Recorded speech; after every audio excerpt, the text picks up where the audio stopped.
Welcome back to the ninth and final episode of the semester. For Onward to Victory, I'm Colgin Hirschel. Alongside me is Rhiannon Boesl. The monumental game coming up this weekend when ASU faces BYU for a chance at the Big 12 championship.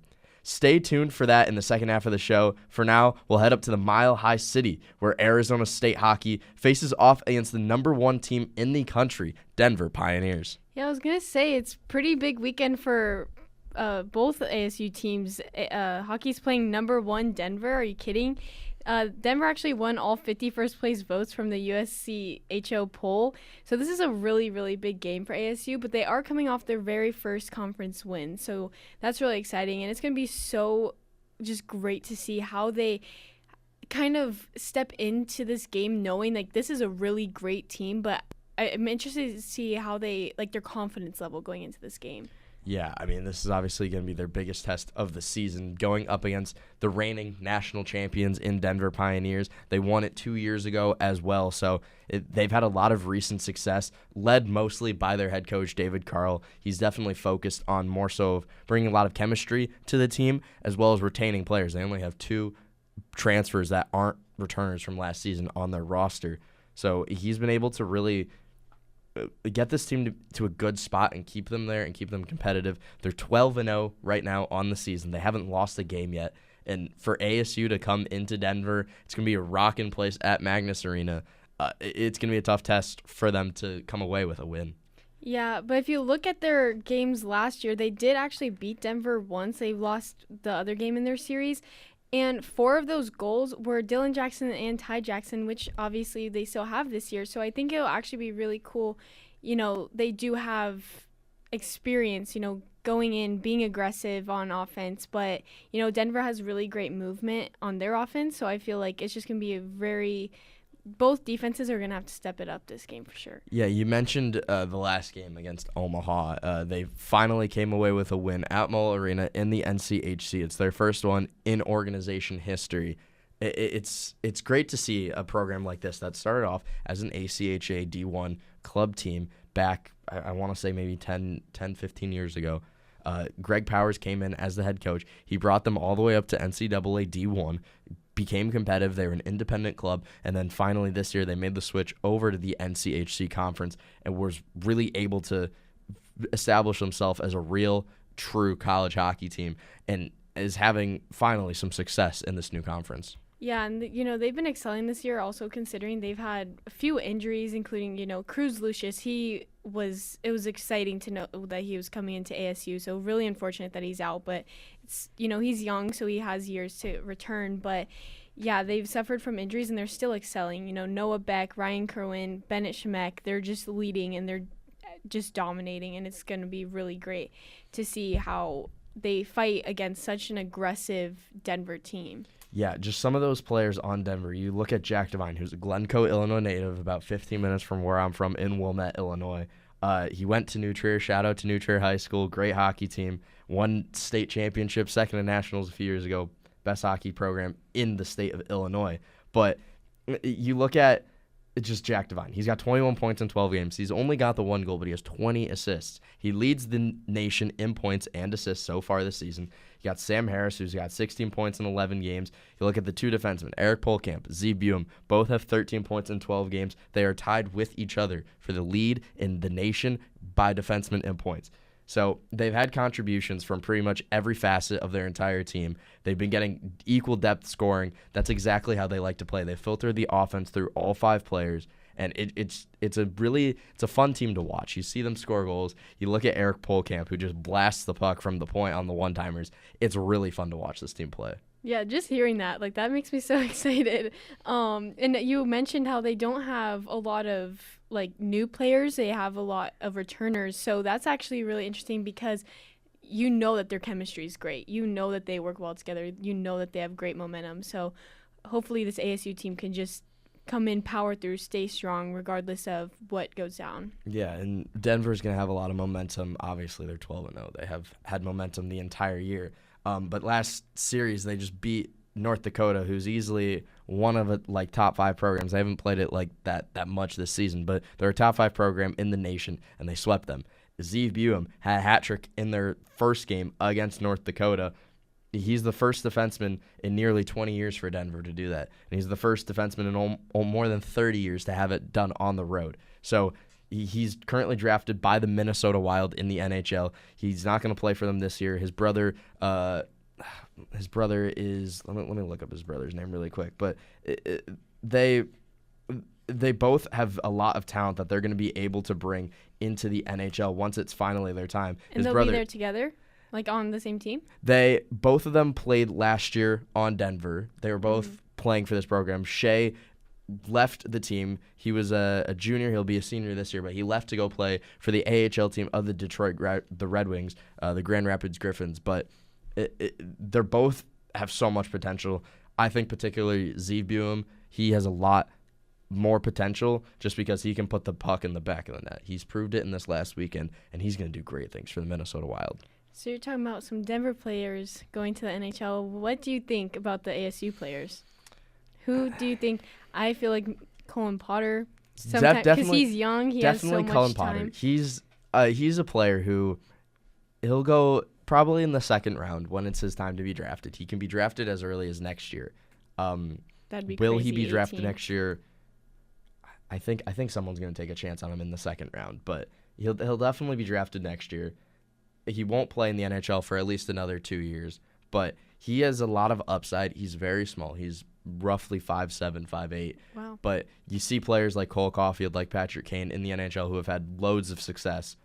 He's definitely, in my opinion, he's probably the only player on this Arizona State roster that has a chance of making an impact on an NHL team. There's currently a bunch of guys who are drafted. You look at Artem Schlane, who had his first goal for the Sun Devils last game against Omaha. He's drafted by the New Jersey Devils in the NHL. Can I see them calling him up for a couple games when they need him? Maybe he'll play in the AHL once he graduates. Yes, I can see that happening. You look at Ty Murchison. He's a senior. He's drafted by the Flyers. He'll probably play in their AHL system. But Denver has a lot more players. You look at the Jack Devine, once again, he's drafted by the Panthers. He'll play at some point. Won't be a lot of minutes. He'll probably get third, fourth line minutes, but he will definitely play for them at some point.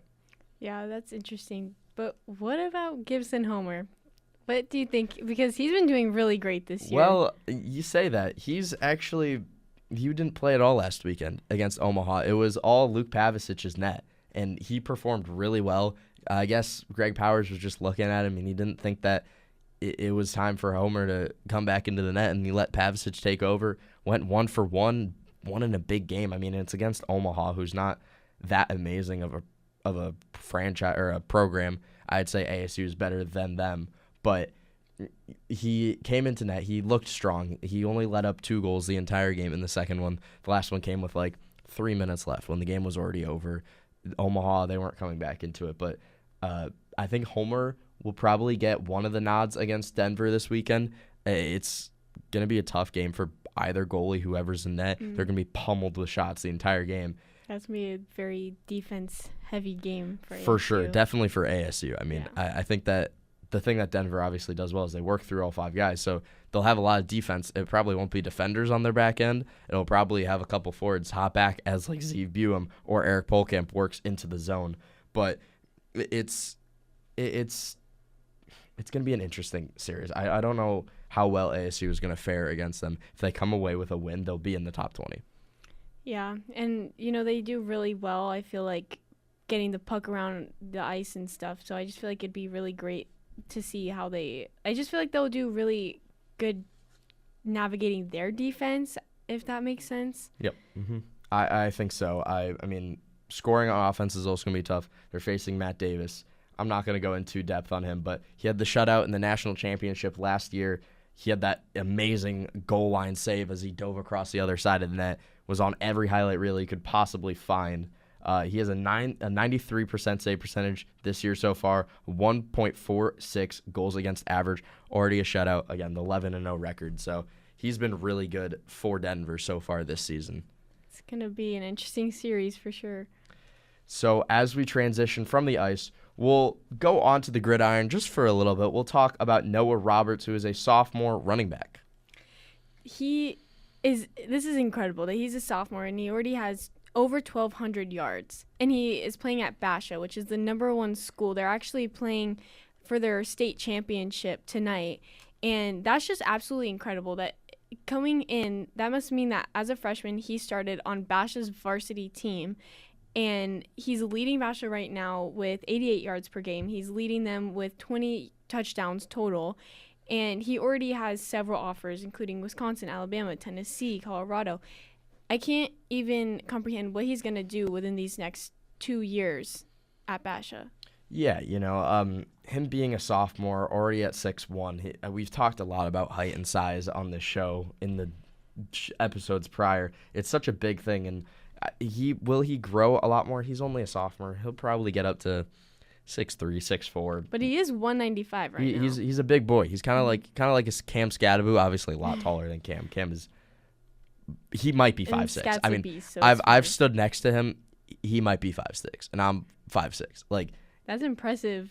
Like, he's built different. He is a truck, but we'll talk more about him on the second half. Trust me, there's a lot to go over with that game. But just looking at Roberts, all these offers that he has, we talk about it so much. Just it's so impressive that these young guys can garner so much attention from some of the top teams in the nation. I mean, you don't even have to look at his stats just to see how well that these players have been doing.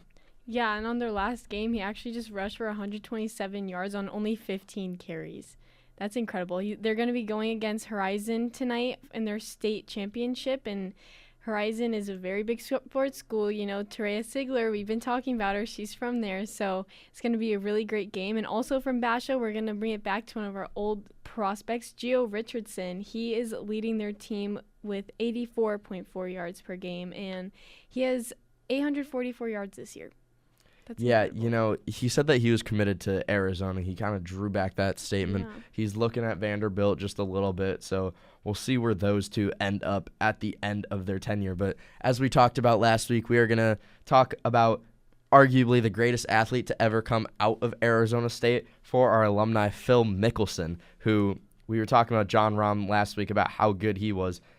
Mickelson is just on another level. He's played 666 matches in his career, made the cut in 537 of those. So his percentage is off the charts. He's won 45 PGA Tour PGA Tour wins, 6 major championships, 2 World Golf Championships, and 3 FedEx Cups. He's won the Masters 3 times, most recently coming in 2010. So he's kind of fallen off a little bit. Obviously, he's in his 50s now, so he's gotten older. I mean, golf is a sport you can play until you're 100, but he's not going to be at the same level as he was here when he was playing in his prime and when he was at Arizona State. What's really interesting that I found is he was actually explaining like the process of when he's playing golf, and it's just he like has the whole dynamic down. He's like so analytical, and he's like, in the morning it's gonna go shorter, people don't understand that, they're talking about like the heat and all this stuff, and I'm like, that's just so, the passion that he has for this is just so incredible, and he's been doing it for so long, and he just excels. It's really, really awesome. Yeah, I mean, you can look at all that scientific stuff and know where the ball is going to go and how it's going to travel, how far it's going to go, what the bounces are going to be like. But to actually put that into play is another thing to do. And he has done that really well, including back at ASU. He won back-to-back national titles in his freshman and sophomore year. He's only one of 7 players to ever do that. He's one of 4 players to be named an All-American in all 4 years of college. So he wasn't just good in his first 2 years. He wasn't just good in his last year. He was good in all 4 years. He kept getting better. And he has 4 international wins as well in his professional career. And there's some funny videos of him and Tiger Woods and a little smack talk. Yeah, they faced off in what was called The Match back in 2018 on Thanksgiving weekend. They played a 18-round match play system. Winner would take home $9 million. Wow. Ended up tied after 18, as it would, between 2 of the best golfers. And then they played 4 matches of a playoff hole, and Mickelson ended up taking the win over Tiger Woods. So wow. he was pure domination in that one. And just pretty much all throughout his entire career, he's been one of the best golfers. Definitely one of the biggest names when you're talking about golf in any sense. So we will transition away from Mickelson. We'll head into a break. When we come back, We are going to talk a lot about the matchup that will be happening this weekend. It'll be a full, 12 minutes of BYU versus Arizona State football. So it's going to be exciting. It's exciting here in Phoenix, Arizona, but that'll be when we come back. At the break, we'll play Love Me by Forrest Black.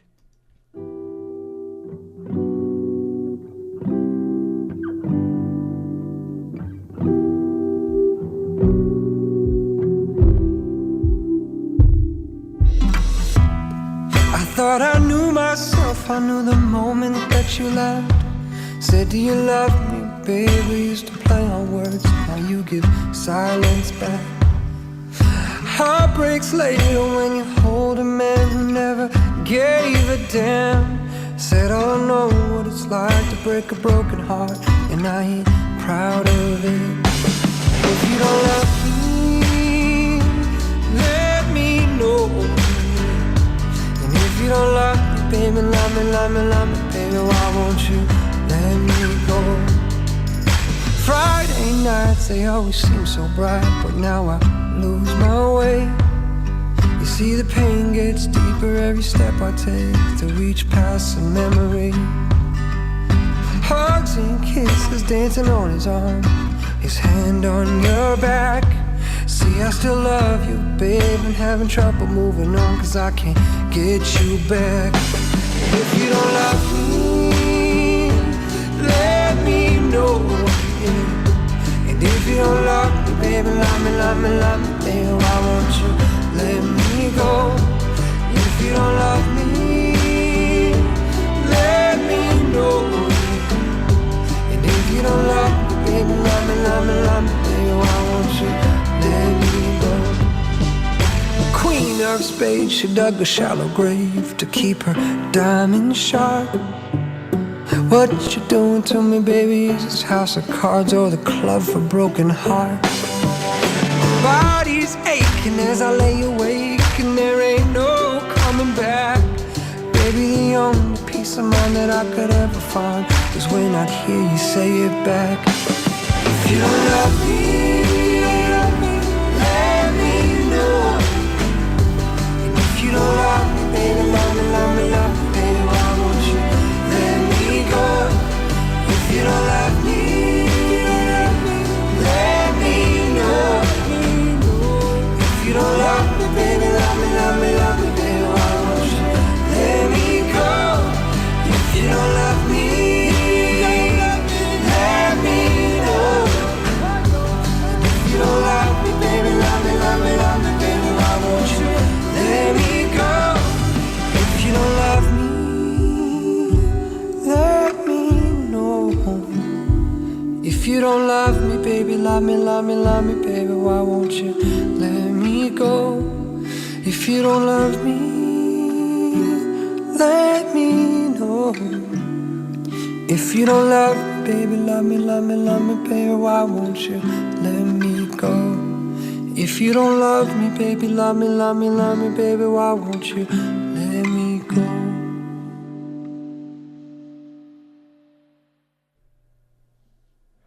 Welcome back to Onward to Victory. Colgin, Hirschel, Rhiannon, Boesl.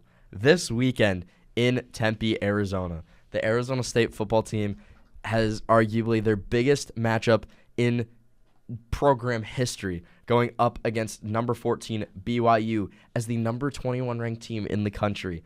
Arizona State is 20-8 all-time versus the Cougars, BYU winning their last matchup 27-17 back in 2021. But just to talk about the game a little bit, this is it's easily the biggest sporting event in Tempe this entire year, without a doubt. Just the stakes that come with it. If Arizona State ends up winning this game, they would be tied for second in the Big 12. If Colorado loses their matchup against Kansas, it would give Arizona State a tie for first.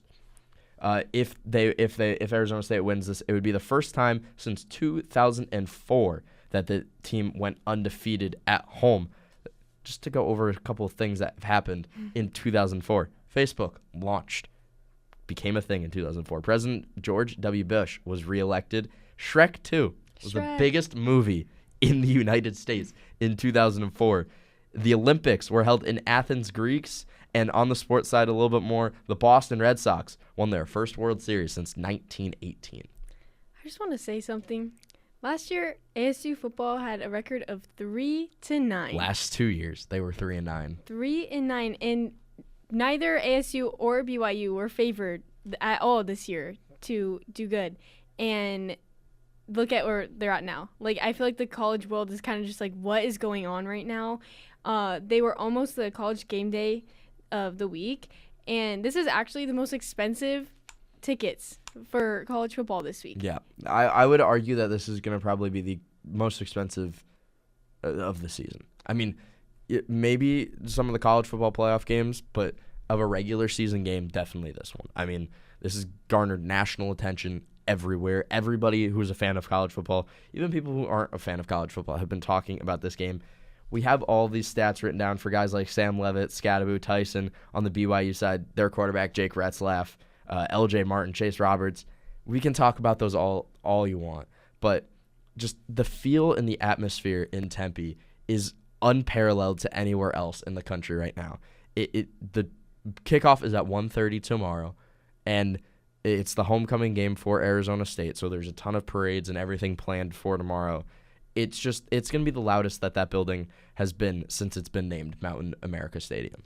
And what's so special about this team is they just have, like, the deepest motivation, because they came into this season, like we said, they were not favored at all. Everyone was like, oh, they're not going to do good this year. So they were building that the motivation and momentum on their own, and now also the fans, and now everyone's kind of seeing what this team really has to offer.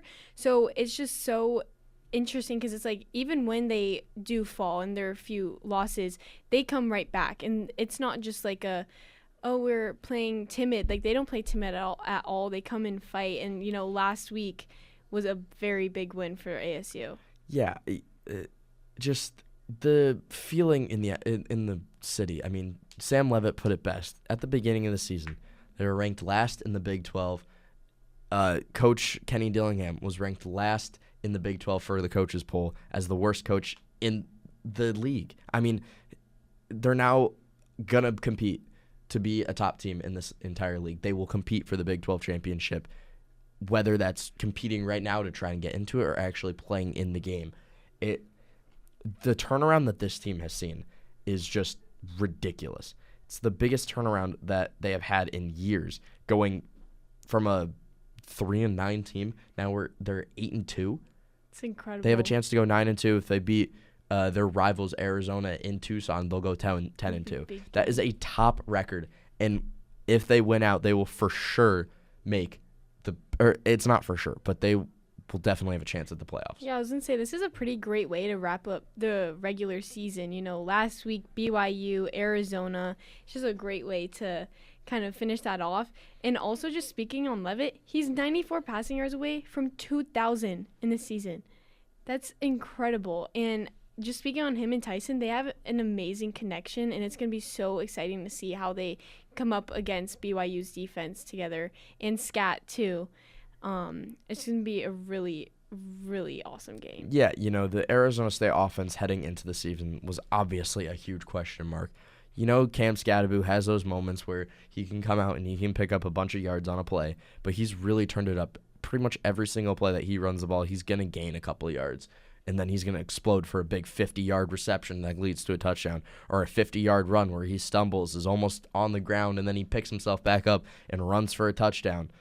And then you look at Sam Leavitt. He's coming over from Michigan State. He was a redshirt freshman over there, backing up the quarterback. I mean, nobody really expected him to do all that much here at Arizona State, but he's come in and he's shown that he can be one of the best quarterbacks, not just of any of the freshmen, not just of any of the Big 12 quarterbacks, of any quarterback in the entire college football playoffs. Yeah, it's just insane. The confidence that this team has, it's so amazing to watch, and they just fight with such power. And when they played UCF, it was a close game, but they pulled through in the end. And like Dillingham even said, that was a really tough game. They almost shouldn't have won, but they always make a way. And just thinking about how they're gonna kind of finish the season off, it's so exciting. I can't wait to see how it turns out. But what do you think? Do you think the bigger threat is BYU's offense or defensively? This is gonna sound like a crazy take. I don't think that they are a threat At all? they have this could definitely come to bite me, but they have been they at the beginning of the season they were also ranked really low in terms of the ranking. They haven't really shown any reason as to why they should be a number one team in the country. There obviously haven't been, and they currently aren't. But their offense isn't spectacular. I mean, you look at Ratzlaff, who's their starting quarterback. He's a junior. He's got 2,200 yards on the season. You look at their running back, who's only got 500 yards and 90 carries. And then Chase Roberts, their starting wide receiver, has 659 yards. All three, Tyson and Scadaboo, they both break the stats for either of those guys. And it being a home game, it's going to give them a lot of momentum. Yeah, I agree. Especially sold out. It's going to be insane. And it's homecoming week, so it's not just football. It's the entire university is going to be celebrating, and it's going to be a great game. Everybody just coming together in the university, just bonding together over this one game that's going to last a total of 60 minutes actual playing time. I was like, it's going to be a little bit longer. It's going to probably last about 70 hours by the feel of it for the Arizona State team once they get up. But it's going to be a monumental feel. It's kind of going to be a cultivating feeling for this entire season, just kind of like this episode of Onward to Victory. Oh, my gosh. I mean, to have a game like this, be able to talk about this in our final episode of the semester, it couldn't write it any better. I mean, you can talk about all the scripts, all the stats, everything you write down. You can't write it any better than this. We wish Taylor Gottney was here with us. Shout out Taylor. He has been a crucial part of this team the entire semester. Hasn't appeared in every single episode, but in the ones that he has been in, he's been a huge part of it. Just working every day, setting up these episodes, getting it all together. It's been a great time recording these, filming these, uploading them, and having people listen to them. It's been a blast, a great experience for sure. It's sad that it's coming to an end for now, but something tells me that it won't be gone forever. Stay tuned. But for Onward to Victory, for the final time, I'm Colgin Hirschel. I'm Rhiannon Boesl. Thank you very much for listening.